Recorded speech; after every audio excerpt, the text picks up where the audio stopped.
down tight over your ears. So take it away, Dave and Mickey. Thank you, oh illustrious Nighthawk. I'm Dave. And I'm Mickey. And this is Shiny Side Out, broadcasting on WZZR from Australia for Revolution Radio, and that's on revolution.radio. That's the website. So go there because it's home to fresh, unfiltered ideas and conversations in the chat room where Mickey and I are right now. We're there. So join us and chat to us while we're on air. It's the station's website's also a great place to get your merch, so you can support the station, or you could simply donate. That's how to do it. And I'll take every form of payment, I think, known to humanity. Probably not shells, but, or bones or something, but it'll take, known currency today. How's that sound? Excellent. This is show number 643. 340 and 600. I love how that's smooth. How that is smooth. You can catch us, that's Mickey and I, on air, online, and anywhere on your smart device. So grab an app to listen everywhere, or listen at home on a Grace Tabletop Digital Radio. Now, Mickey, our show comes on after Solaris. Sure does. It does. And tonight, if you missed it, she was just basically shooting the breeze with Zoe B. Greystone, or you might know her as Miss B. Great show, always a great show. But if you don't know who we're talking about, if you're watching this in the future, if you're watching this in the future on YouTube, or you've downloaded from the archives, guess what? You can download her show from the archives. That are free. It doesn't hurt. But if you like anything, if we even just make you laugh, or you learned something, or you got kudos for telling someone something you learnt when you were listening to this show, then do donate to the station and keep it running, because you can only leech for so long, right? Do help out the station. It makes it continue. Did you know, Mickey, that I am currently broadcasting from Daikajung country? And I'm in Daruk territory. And we acknowledge the traditional custodians of the land and pay our respects to elders past, present, and future. Whew. You know what, Mickey? I'm gonna say this, and it's no exaggeration. Craziest week ever. Oh, okay. Really? Go on. Well, crazy way. All right. Well, thank you. Don't mind if I do. That's a Homer Simpson thing.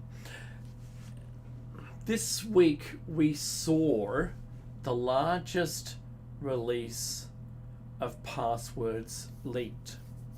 The largest one. 10 billion. 10 billion. That's more than people on Earth.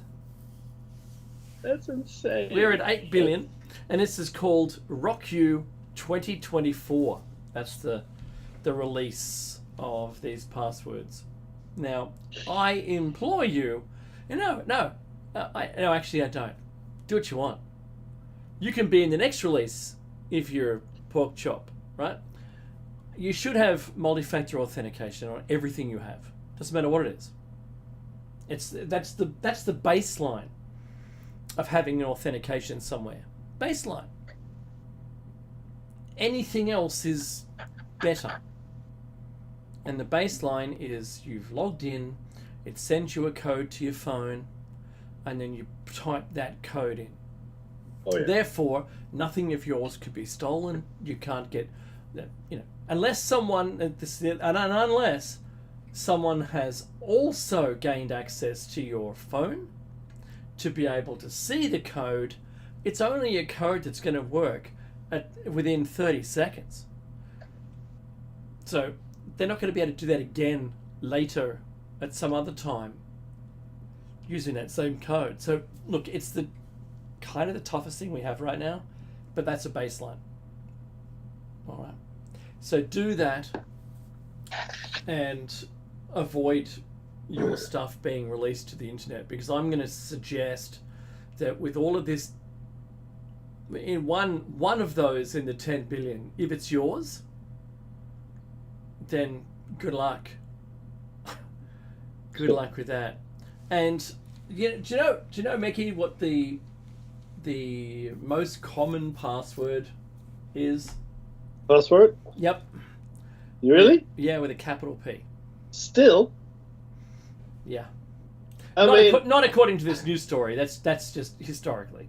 Yeah, but that's, I mean, look, that's insane. Uh-huh. If you really think about it, right? I mean, what you should do, I mean, ideally it's a phrase. A phrase is good, or something in a foreign language is even better. Yeah. But seriously, dude. If passwords are troublesome for you, because we need so many of them now, you can't have just the one password for everything. Oh, no. I have a password manager that I use, and that takes care of it by making 16-character random, upper and lower case special characters, numbers, and does everything. And I can't even type it in when I'm reading it. It's terrible. That's how complicated mine are. Then I've got MFA on top. And those sites, and every single site that I go to has a different password. And the sites that don't have multi-factor, I make that like it was the best of times, it was the worst of times. Long. I make it like a story. And yeah, it's not good. It isn't good. The last time it was the best of times, it was blessed of times. Okay, so RockU 2021 was the last password compilation, and it was the largest at the time, with 8.4 billion plain text passwords. Just crazy. Oh, because like if I didn't mention this before as a cybersecurity thing, you would put onto, if the site does this and allows it, you can authenticate the device and add that to a list of devices that are okay to use. If anyone else tried anywhere else, you get a warning saying, well, someone's trying to log in, but from a different device. And you go, was it me? Yes or no? And you go, nope. And then it's not going to allow that any further in to the system. So they're really good steps to go forward from. But like I said, the 10 billion passwords says that it's not happening. So sorry, who did they who was it they hacked? This is the collection. It's a Rocky 24 compilation. Did not just fall from the sky. 3 years ago, Cyber News published a story about the 2021, which had 8.4 billion. According to the team's analysis of Rocky 2024, attackers developed the data set by scouring the internet for leaks, adding another 1.5 billion passwords to 2021 through to 2024, increasing the data set by 15%. This is scrapes. So they scrape the internet for password files. Gotcha. And just built this up. Yeah. Jesus. Man, that's far out.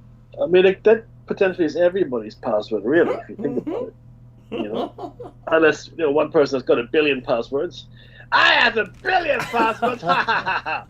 What? Imagine they set up a bot to log into every website on the internet. Oh man, it's just nuts. But look, that's where we are. You're right. You got a number of choices, of course, and you can do what Dave does, which is the sensible approach. I remember things. I can't remember that many though. Yeah, I hear it, but I have to, because I don't trust password managers. So there you go. What you gonna do, right? Mm-hmm. And or you don't go on the internet. There you go. Just unplug. Oh, unplug. imagine that. Well, I mean, the thing is this, I can, because that's how I grew up. And I'll be honest with you, in many ways, yes, life has become easier and more convenient. Yes, absolutely, and things are faster and again easier, right? From a time perspective, you don't have to get up anymore, really, if you don't want to, which might not be the best thing in the world, but there we are. Whereas though in the olden days, I lived just fine. I had a great life without computers, without mobile phones, without the internet. Everything was fine. It really worked really well. The world happened. The internet, if you look at our recorded history, let's call it 10,000 years, it's only a blip. It's only a blip, and people would be lost without it, Dave, I think. I think there's a song in that, isn't there? Yeah, why not? Let's make it a song. Lost without you. I'm doing it. I'm channeling Eddie Murphy.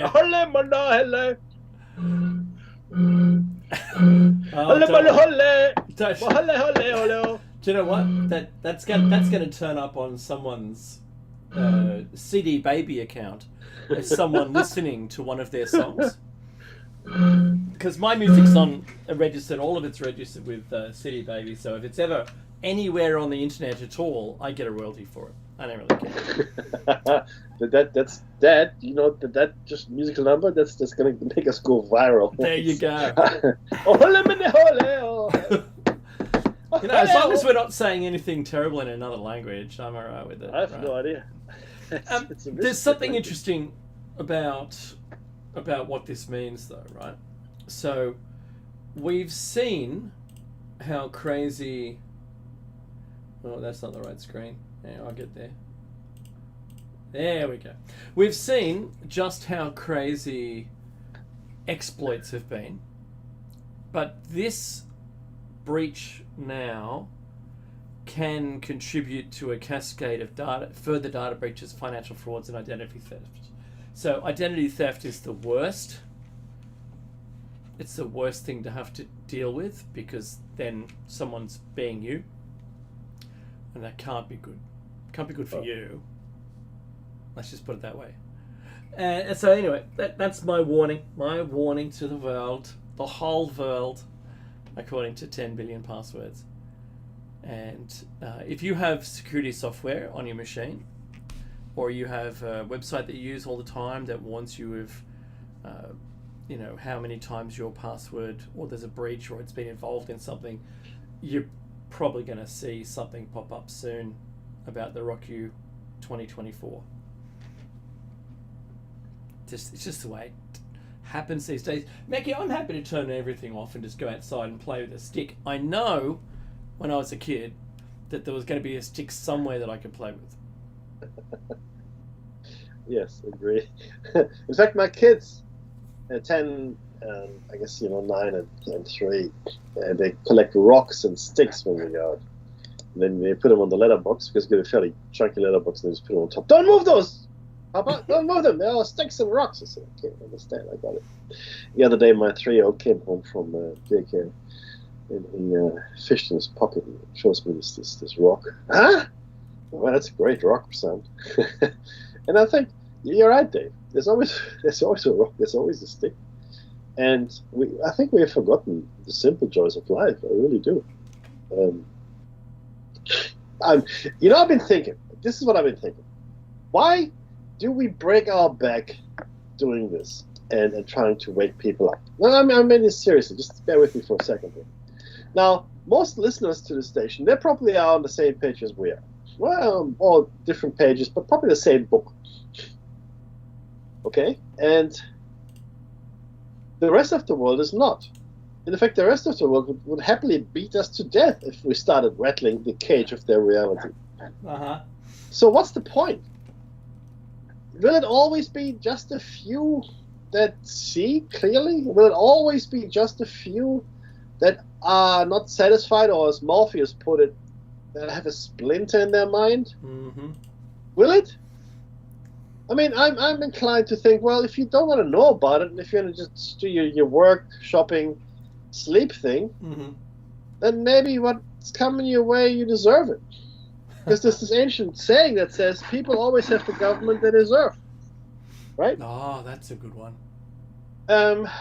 And that's where we are, because I tell you what, I've been reading a lot of stuff. Books, believe it or not, not just online. And the information is all there. It's not even... There were two... I actually will tell you two in Australia. There were two books I had to order in from the States. Mm-hmm.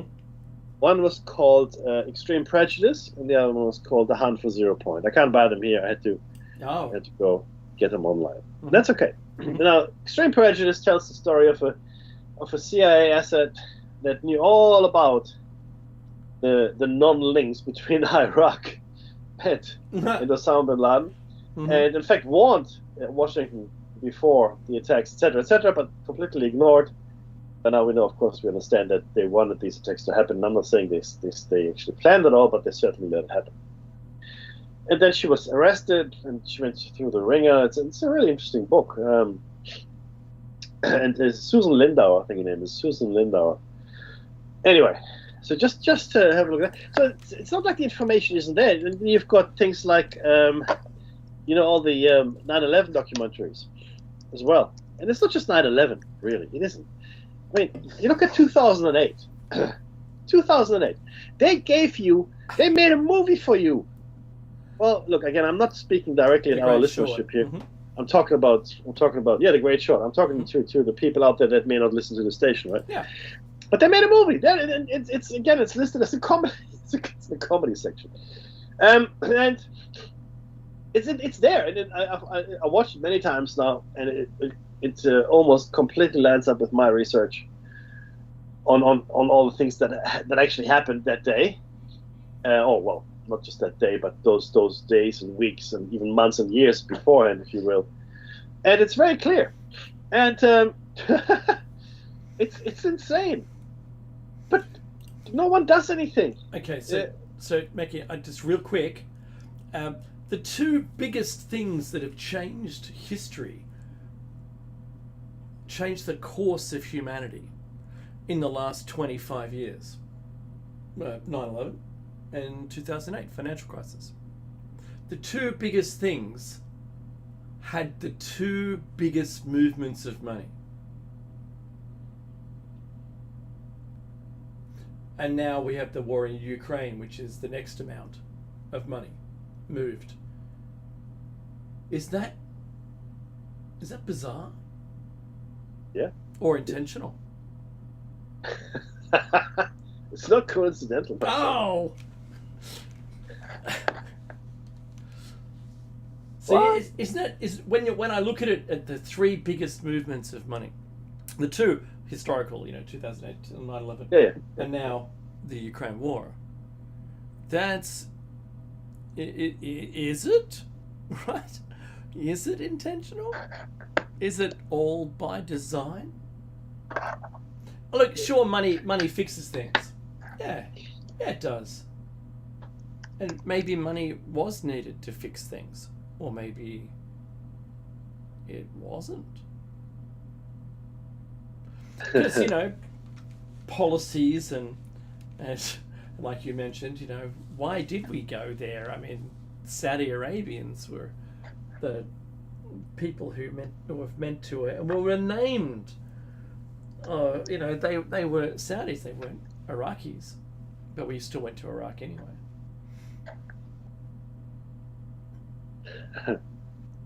There are no accidents. Es gibt keine Zufälle in der Diplomatie. I think Bismarck said this. There are no coincidences. There are no happenstances. Okay.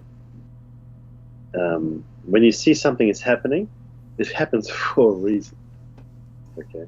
Let me put it this way: whenever there's a plane crash, doesn't matter what size plane either, or ferry sinks, or some disaster, maybe a train derailment, could be, right? Then I always ask myself, who was on that train, who was on that plane, who was on that ferry, who was on the ship, etc., etc. Right? And 9 times out of 10, there was someone important on there. Not always, and accidents do happen. What about MH17, Mackie? And to this day, to this day, Mhm. we do not know what happened. And not only that, it seems that the Malaysian government is running interference with the family members of the victims. They're not getting any answers. It's almost like the 9/11 Commission report. All over again. It's like it has no informational value. It says a lot of words. Oh, you say a lot of words, buddy. Yes, but there's no informational content. So you say the words, but there's no information. He's giving me just lots of words. Yeah, it's like the glossy brochure for a product you've just purchased. Yeah, and the thing is this, right? I mean, it's really quite insane when you think about it. There's no resolution to these things. There's no one is, and people that do know, for some reason, and this goes across everything, not just MH317, or 370 rather. 370, and then MH17 had all those microbiologists on it. Correct. Now you go, oh, what a coincidence. Yeah, coincidence. Oh, coincidence. No. And whenever there's a politician that has an accident, that's not an accident, guys. It's not an accident. It isn't. And we are. I mean, it's not even. See, they're making jokes about this now in Russia. There's this virus going around. It's like the door, the defenestration virus. You fall out of windows virus. It goes around. Oh, Be terrible. careful, don't catch it.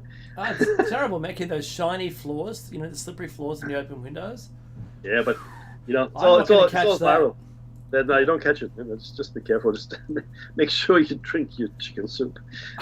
Just keep the windows closed. That's a big help to start. And don't answer the door. Yeah, but the point really is that the information is there. It's not even controversial. Let me put it this way: people go conspiracy this, conspiracy that, blah blah blah.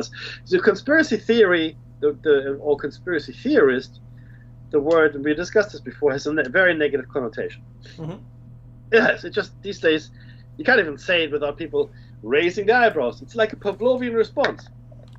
You say conspiracy theorist, oh, you crazy person, tinfoil hat, huh? Ask them, why do you say that? Why do you say that? Are you saying that you think there are no conspiracies? Why do we have the word, not just in the English language, but every other language in the world has this word conspiracy? Why is it there if it doesn't exist? And then you list them. Okay, the Reichstagsbrand, the most famous example by far, right? Which was the burning down of the German parliament, right? Just prior to the invoking of the Notstandsgesetze, the emergency laws in Germany. They blamed the communists. They didn't do it. The communists, it was the Nazis themselves that burned it down. That's who did it. The Nazis themselves, they burned it down, and they were the emergency laws came in. Beautiful. It's just what we wanted. That's a conspiracy. What? Oh yeah, it is. the gunpowder treason and plot. Okay, you might be familiar with that. Maybe not. Guy Fawkes. Anyway, other conspiracies included powerful people, right? Powerful people. When it came to, the term Banana Republic, it's there. Whenever people don't like to understand or maybe they just don't know that it's something to understand, the history of language, etymology, history of words, and the genealogy of words and how words come to be, and it's fascinating. Banana republics are so called because North American banana companies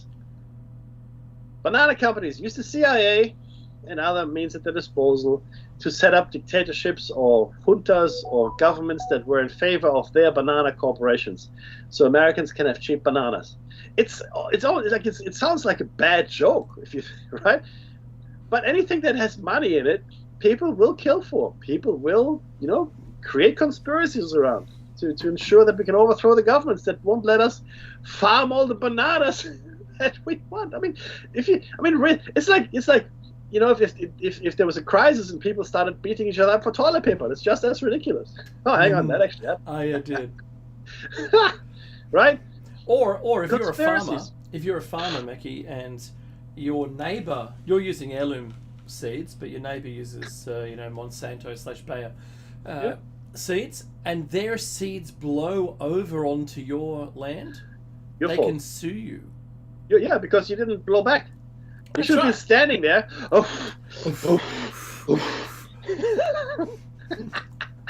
Because But you're you're right, using their seeds without a license. Yeah, but it was blown here. You're Was a thief. it? Yeah. That's right. And court cases have been lost. You think that's impossible? Mm-hmm. Bear in mind, though, this was in the United States, where if you're a burglar, right, even a violent burglar with a history of violence, breaks into someone's house, and you, let's say you slip on the stairs or whatever, you break a leg or an arm, Mm-hmm. you can then sue that person. Mm-hmm. To this day, Dave, I don't get it. Unless you live in Florida or Texas, where there's I'll precedents respond. just now, where I think it's the Florida police, the highest role in the police force there. I don't remember which one it was, but one of them actively encouraged people to do it because it makes their life easier. Well, they should. In fact, if there's no body, there's no crime, everybody. I'm saying that it's Little someone else advice. said it. No body, no crime. What I say. Look, I think you should obey the law at all times. That's what I say. You do that. Uh-huh. unless that this turns out to be a dystopian universe shortly, where I can drive my supercharged car across the wasteland. Then good luck with that. I watched something yesterday or the day before. This was on I can't TV. wait to hear what you're going to say because I'm really excited that something I just said triggered you about something No. I watched yesterday. No, seriously. It's Rattler, king of the waste. All hail Rattler. It was. That's right. I think it was the congressional hearings. I think with some of the links that you sent me, Dave. Mm-hmm, mm-hmm. And it said there are clearly two sets of laws, two systems at play now. Mm-hmm. It might not have been the one that you sent me, but I just kept watching it. Yeah. You like Keeps going to the next one, etc., etc. Mm-hmm. And it said very clearly. This was, I'm pretty sure it was a congressional hearing, but it became very clear that the person that was, I think, was on the committee, I think, said that it's clear that there are two sets of rules, two standards. And if you've got money or power or influence, it doesn't apply to you. Mm-hmm. If you're a corporation, in fact, this was around corporations and government organizations. If you're a government organization or corporation, Mm-hmm. the rules don't apply to you at all. None of the Wow. rules. It wasn't Because- the Boeing one, was it? No, it was. I think it was more of a general statement, but I'm sure it was including the Boeing in its summation. But the point is, that's absolutely true. If you are a corporation, or you're some kind of government organization, or any kind of abstract kind of corporation, a corporation really means you're now a legal entity. Mm-hmm. Okay, you're a legal entity that exists in a legal sense. It's a fairly recent phenomenon. It hasn't been with us that long, but essentially what it says is, you can be tried in court, etc., etc. Not that it ever happens, but this is the thing. If you have enough power, influence, connections, etc., none of these things apply to you. You live in a different standard. And don't forget, behind these corporations and government organizations are people that are completely beyond your reach. There is nothing you can do to get to these people. Just you can't. It's really incredible. I mean, you look at people in government. In fact, what's happening? I think it was even in relation to the ruling that was given to Donald Trump. You've now created in the States an office that is king. You've got a king now, right? And that king can do whatever that king wants. And if I were Biden, I know exactly what I would do because it applies to him. I mean, this ruling is not for Donald Trump. This ruling is for the office of the President of the United States. So whoever holds the office can do whatever they want, right? And this just happened last week. But before that, of course, other people were completely beyond touch. You can't touch it. You can never touch it. You can have it. And that's if they're acting within their duty as their role. Oh yeah, that's it's a president. Yeah. No. But other people, they don't have to do any duty. It's just they're beyond your touch. Absolutely. The crown prince of Saudi Arabia. Uh-huh. I don't think anybody even disputes that he ordered the murder. I don't think anybody disputes that. I think that no one has said, that didn't happen. I mean, you walk in and you come out in a wheelie bin. I mean, what? Yeah, it's like, so what? They look at you like, yeah, okay, and then it's like, what? if you did that, they lock you up and throw away the key. But oh yeah, you see, and that's the problem that we're facing here. And this also adds to my despair, Dave, that I voiced earlier. Mm-hmm. People see this. It's not like people don't see it, I'm sure. I know, right? Mm-hmm. Why don't you say something, do something, stand up, please? So, Mackie, I want to put this out there. I mentioned Boeing because how I fell into seeing those other congressional hearings was the one on Boeing, where they had the CEO there and asked him what he does, and he goes, well, I run the place. You had a 40% pay rise. I sure did.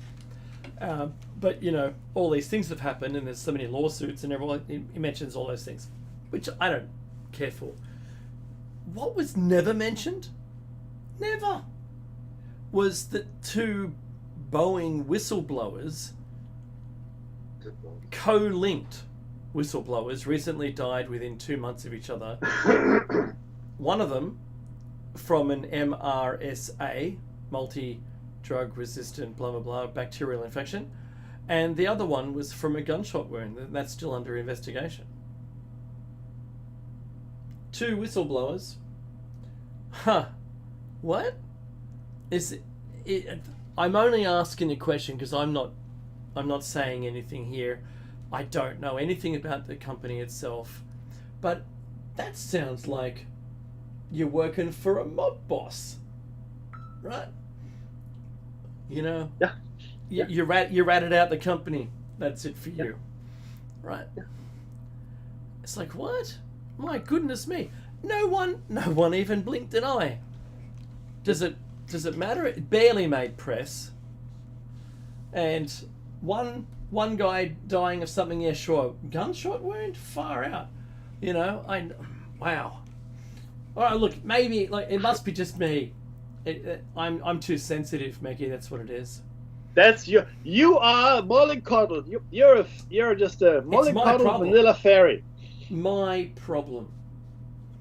That's what that is. It's not anyone else's problem. It's mine. I need to suck it up. Yeah, that's right. Suck it up, princess.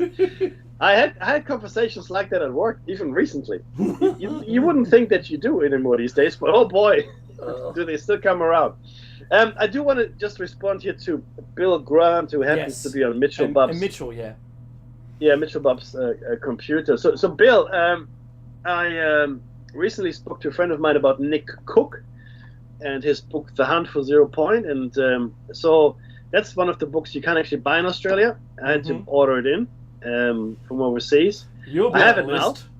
Yeah, oh, what a shock. I hope it's one of those rainbow color lists. He's a fairy. Okay. And it's a really, really, really good book. Now, Nick Cook himself works for Jane's Defense Weekly. And I'll just give you the blurb here that The Guardian popped on the back. The US military have for years had top-secret anti-gravity technology, initially invented by the Nazis. In 1956, a group of aerospace engineers announced that anti-gravity would soon be a reality. Remember that, Dave? Mm-hmm. But it never appeared to happen. Now Cook thinks that it did, but it was covered up.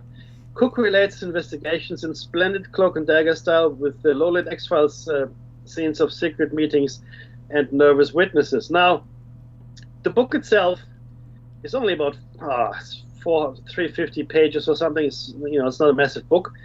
And guess what, Dave? I don't know if you know this. I think we might have discussed it, but it talks about the Wenceslav mine. It talks about Hans Kammler. It talks about Victor Schauberger. Oh wow, we've spoken about all them. Yeah. It's all in here, my friend. Mm-hmm. It's all in here. It's got Bob Whitmer. He used to work for Lockheed Martin. This is again, this is not fiction, and this is not conspiracy, nor is it fringe science or anything like that. This guy is a fairly hardened journalist. He's actually an aerospace consultant, like I said, Jane's Defense Weekly. And when you read the book, he didn't really want to do this research in the first place. He thought it was all a bit kooky, right? It's just sort of landed in his inbox. And he spent 10 years researching his book. It took him 10 years. So if you haven't got it, and this is what I'm saying, Dave, why don't get our kids to read these books in physics, in high school physics? No, I mean, I'm serious. Sorry. Oh, yeah, because, Meki, there's a huge gap from their books being reprinted in 1954. We call this a pendulum. Whoa! What? Okay, kids. Okay, so in my class. Okay, kids, put away your slide rules. Hey, don't knock the slide ruler, man. So, we were in our year. We were allowed to use calculators in the exam, but before that, they weren't allowed to use their slide rules. And lucky. Just lucky. So, I don't know, Meki. It's a good question. I would like my children to learn. I'm learning.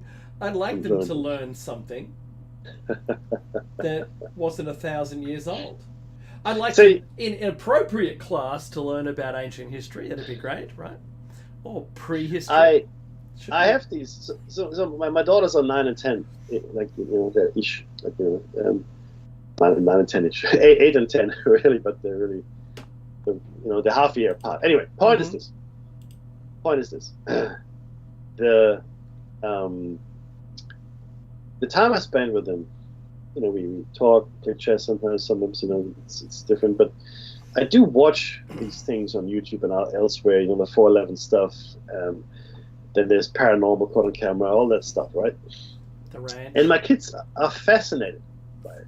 Mm-hmm. I said, just go in with a critical mind, understand that not everything that you see is real. Mm-hmm. Be skeptical, but don't close your mind off. And they just eat it up. They sponge it up like I used to when I was their age. Yeah. My first book, like I said, I got when I was 8 years old. It was Mysteries of Forgotten Worlds, which by Charles Burnett, and then followed by the Gods for me, Meki. Yeah, and that was that. Yeah, I discovered Däniken soon after, and Journey to Kiribati was the first one I got from him, and then there's a few other Strategy of the Gods.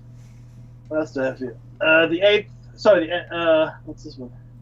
Then Johannes von Butler, Dragon Ways, Charles Burnett, Kusher, Charles Burnett, Däniken, John Napier.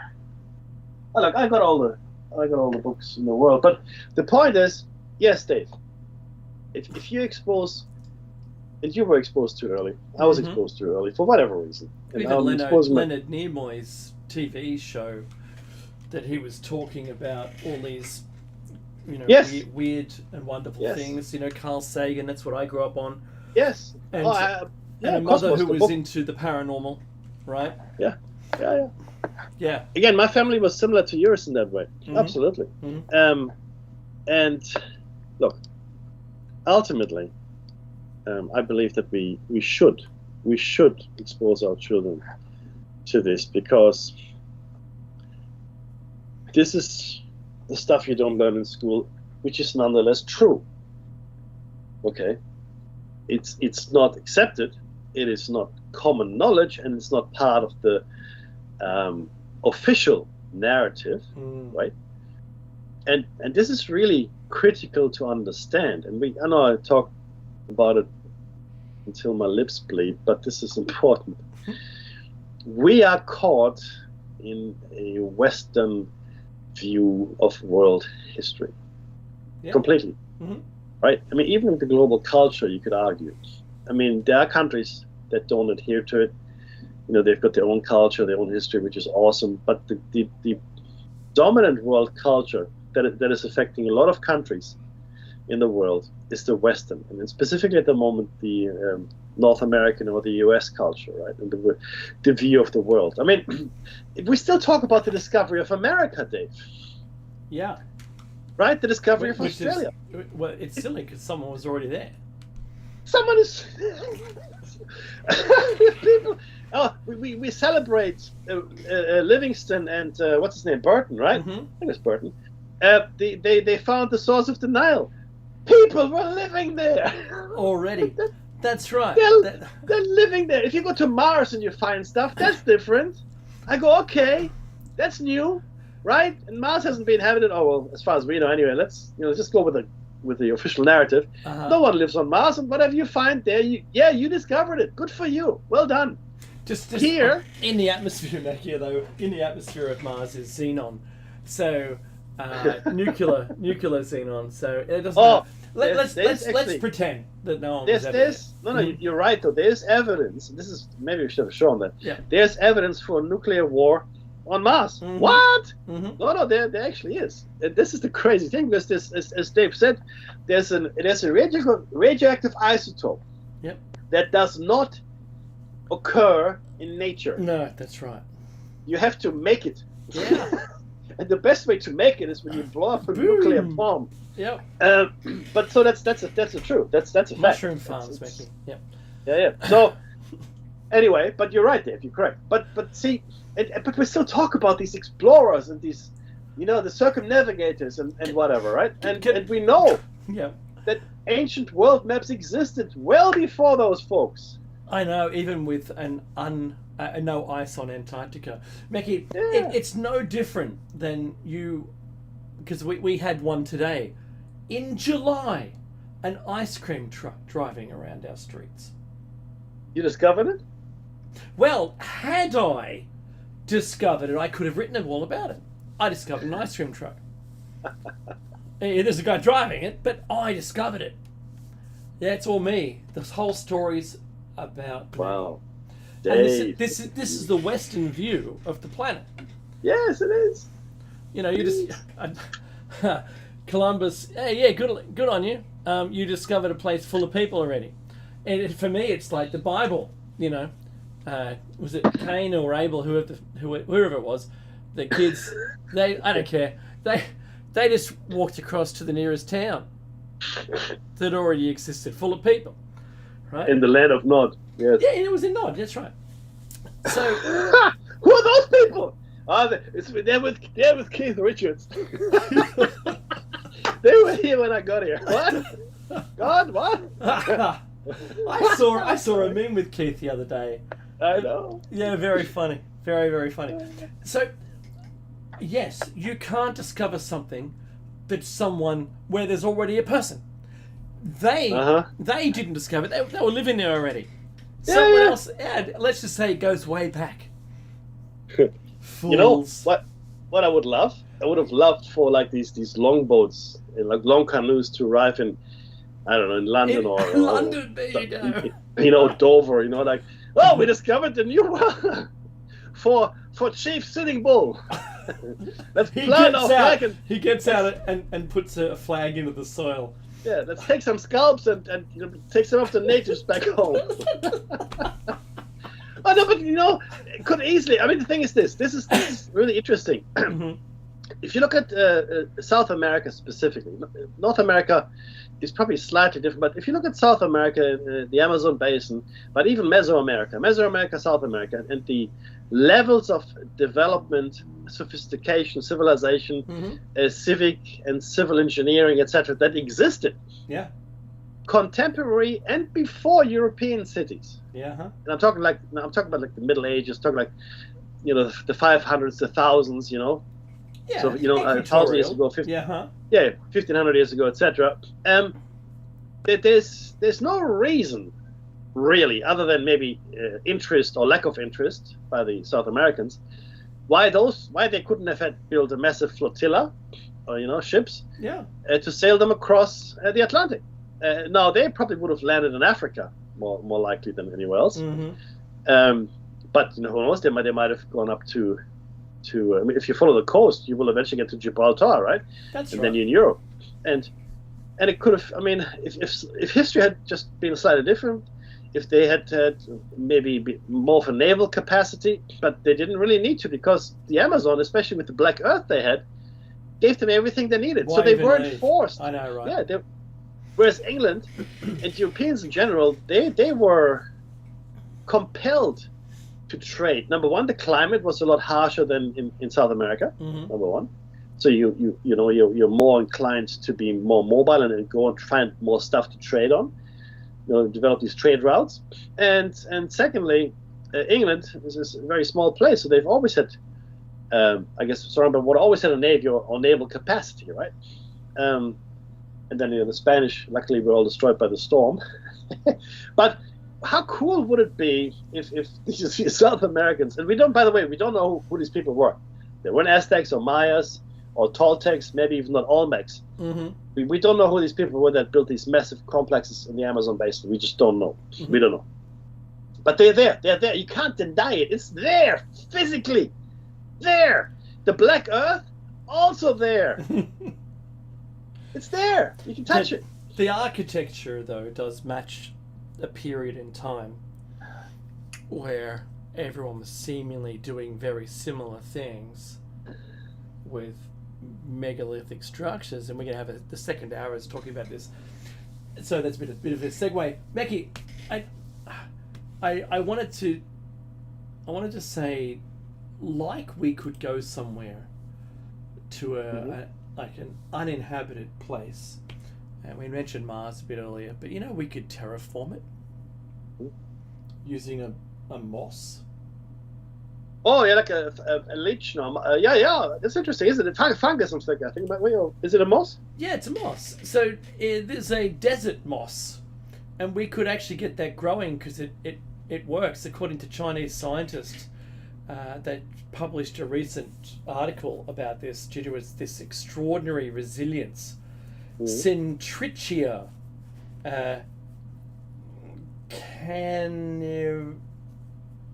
canervis. It's the Latin name, is it? Yeah, it is. A moss found in extreme desert environments from Tibet to Antarctica. Oh, here it is. Yeah, has been touted a pioneer plant. So we could do it. It would live there. They believe this plant think that's could enrich the fascinating. planet's rocky surface to how enable long the would growth it of other take? plants. Did they say how long it would take? Well, I you haven't better, read the you better article have yet. already started, I think, because apparently we're still on track to get people flying there 2030. Wow. I think that's 2030 is a bit late, but that's all right. Centrichia caninervis. There you go. Caninervis. Dog. Ooh, Yeah, canine. interesting. But see, this is the thing. In fact, they are working on funguses or fungi as well that might grow buildings rather than build buildings. Ooh. Yeah, I know, right? And it might be self-repairing. Look, there's a lot of stuff going on in I guess cutting edge microbiology. We sort of always fascinated by quantum physics, and we're fascinated by nanotechnology and DNA tech, etc., the CRISPR stuff, right? But the truth is this: time hasn't stood still for the people in the biological sciences, not just CRISPR, but all the microbiologists, especially the ones working in bacteria, viruses, lichen, fungi, etc., etc. There's a lot. In fact, a lot of our medicine. Fungus, Becky. Sorry? The smart fungus, yeah. Mm-hmm. Yeah, I mean, the thing is this: if we only had algae and fungi, we would be okay. If that's the only plants left on the planet, because that would completely supply us with everything we need. That's right. People forget that penicillin is a fungus, Mm-hmm. right? What? Yeah, it is. Penicillin and many medicines. In fact, we can eat algae. We can eat most fungi. You know, sorry, that's not true. We can eat every fungus, at least once. But The red berries taste like burning, Mickey. It tastes like berries. It's a foraging joke. My grandmother used to love to go foraging. She lived in the forest with my grandfather, right? And she was a city girl, so she would take a basket and pick big mushrooms. Yeah. And then my grandfather would say, "Okay, just on the table," and he would pick out the ones that would kill you. But this one we're not going to eat. This one we're not going to eat. But you know, I think it's funny, but this actually happened. This is a true story. Well, it kept happening, I should say. But isn't it fascinating, Dave? So rather than having to terraform with these, you know, like in science fiction with these massive machines, blah blah blah, right? Mm-hmm. We just release fungi or spores or lichen or moss or whatever, and that builds up. You know what? Do you remember the very first mass extinction event on Earth? That was when oxygen was created. Ha! Yes. I know, totally. Yep. So, just spitballing here, because this is Shiny Side Out. I can do whatever I like. What if someone had done something similar? Because the thing is this, to this day, I don't think if there's a good explanation as to why it happened, this oxygen event, the oxidization, right? Because all the creatures that were living, because there were creatures then, mind you. Yeah, that's right. Mm-hmm. But not like we know today. And some actually survive to this day in completely oxygen-free zones on the bottom of the ocean, etc. That's true. Extremophiles and so forth. Yeah. Now, but something happened that increased the oxygen on the planet to the levels where it pretty much killed off almost all existing life, paving the way the way for us and DNA.